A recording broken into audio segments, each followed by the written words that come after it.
My voice. This is a song that I started on my front porch. This is the last one on the new album, and I started it on my front porch while this big, awesome storm was rolling into Tennessee. And our porch faces the northwest, which is where the storms usually come from, so you always get this great view. And I don't know if you know this or not, but Tennessee actually has one of the highest tornado fatality rates in the whole country, like up there with like Tornado Alley and stuff. And the reason, I guess, is that a lot of the storms that come through Tennessee happen at night, and they develop these night tornadoes, and so people are sleeping when they come through and they don't hear the warnings, and which means that whenever it's one of those nights where we're watching the weather and the storm is developing, there's this element of terror in the air, because you just don't ever, we stay up late. I stay up really late on those nights because I want to make sure that we aren't gonna get hit by a tornado, and also because if there is one, I want to see it. So anyway, it's really kind of a cool, creepy thing. So I was sitting there on my front porch watching all this happen, and there's that wonderful moment whenever a storm comes in. I don't know what they're like here, but in Tennessee at least, and in Florida where I grew up, they were twice as bad. But there's this the smell, there's the scent in the air, and then there's this the little bits of rain start to fleck the sidewalks, spatters of it, and then there's this pressure change, and all of the wind kind of whooshes out at you and blows your hair back all of a sudden.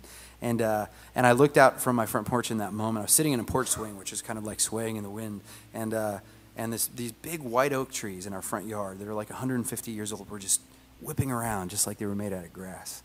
And it was just this wonderful, humbling moment. And I love moments like that, because storms like that remind us we are not as strong as we think we are. And it's good to have reason, I think, in the year 2010 with the internet and the ability to go to the moon. It's good to have a reason sometimes to go hide in your closet under a blanket. And of course, I don't ever want anybody to get hurt in a tornado, but I love those storms. And so it just got me thinking about how it was this wonderful reminder that the God that we worship is not a small God. And he is not a milquetoast God, He's this swirling, furious, infinitely powerful being. And there have been times, I know, probably in your life, but in my life, where I've shaken my fist at the heavens and I've said, God, why don't you just show your face? I don't understand why he's so obscure sometimes. And I hear people say sometimes, the Lord told me this, or the Lord spoke to me, and I'm always feeling like, why doesn't that happen to me? I don't know what that's like. I don't know how that works. Not to belittle the people who it happens to. I think that's awesome. It would be nice. But for me, I spend a lot of time just kind of wishing that God would unzip the air and step into our world and reveal himself to us. And then on the nights like that where I see the storm coming and the trees are whipping around and the thunder is shaking the windows, I think, well, maybe I don't want him to unzip the air and come step into the building, And so it reminds me of that scene in The Lion, the Witch, and the Wardrobe when Lucy sees Aslan for the first time, and it says that she feels this sensation of terror at this great lion. She can sense his power, and at the same moment, she wants to go and bury her face in his mane. And the wonder of the gospel, in some ways, to me, is that God is this infinitely righteous, powerful being that could shatter the world with a snap of his fingers, and yet he's revealed himself in Christ to us.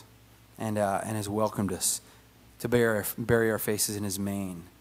He's given us this place of safety in the middle of this great storm of love and beauty and power.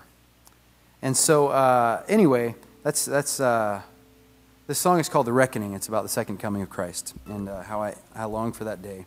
And it is also inspired by Val Kilmer's portrayal of Doc Holliday in Tombstone.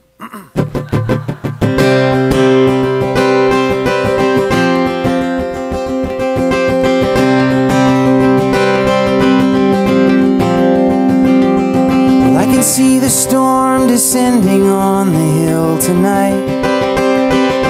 Tall trees are bending to your will tonight. The mighty bow down at the thundering sound of your voice. I can hear the howling wind and feel the rain tonight. Every drop a prophet in your name tonight. The song that they sing, it is washing me clean. But how long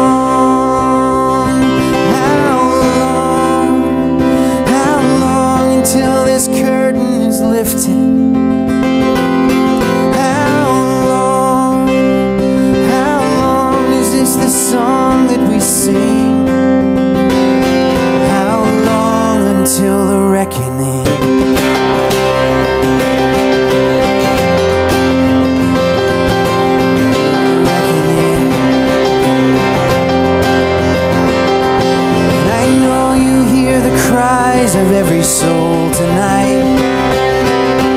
You see the teardrops as they roll tonight down the faces of the saints who grow weary and faint in your fields. And still the wicked roam the cities and the streets tonight. Yeah, but when the God of love and thunder speaks tonight, I believe you will come and your justice be done. But how long,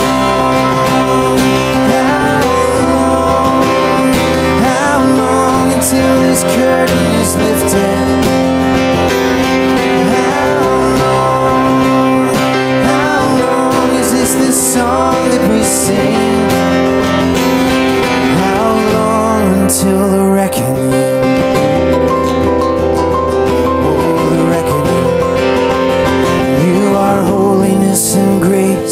You are fury and rest.